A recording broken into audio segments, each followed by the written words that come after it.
একটা কম দামি ব্র্যান্ডের, মানে ওরকম একদম থাকে না যে খুব, যেমন অ্যাডিডাস, নাইকি, ওরকম আর কি। জুতার মধ্যে জাস্ট জুতার উদাহরণ দিলাম।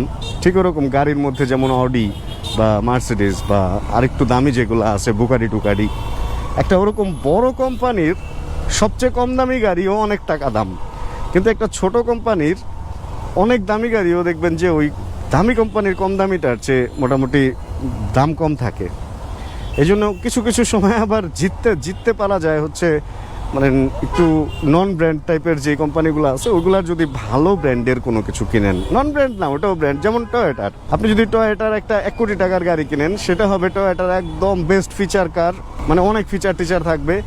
কিন্তু আপনি যদি একটা পোর্শে অনেক দামি কোম্পানির নাম বলছি, মার্সিডিজে যান, মার্সিডিজের 1 কোটি টাকার গাড়ি কিনেন, দেখা যাবে যে ওইটা আসলে অত মানে ওরকম হবে না ব্যাপারটা। এটা আমি সাইকেল কিনতে গিয়ে দেখছি। আমি যখন সাইকেল কিনতে গেছি দেখছি কিছু কিছু ব্র্যান্ড আছে যেমন ট্রেক মেবি, ওগুলা 30,000 টাকা থেকে শুরু, মানে সবচেয়ে কম ফিচারওয়ালাটাই 30,000 টাকা। আর নর্মাল কিছু বাইক আছে ওইটা সবচেয়ে দামি বাইকে হচ্ছে 30,000 টাকা, আর ওটা ফিচার অনেক বেশি থাকে। তো ওইটা কিনলে ভালো, আবার একবার জিতবেন একবার ঠকবেন, ব্যাপারটা এরকম। ওই দামি কোম্পানির জিনিস আপনাকে যতদিন সাপোর্ট দিবে, কম দামি কোম্পানির জিনিস অতটা সাপোর্ট দিতে পারবেন, এটাও সত্যি। এই কারণে ব্র্যান্ড ইজ ব্র্যান্ড, এই হোন্ডা ইজ হোন্ডা।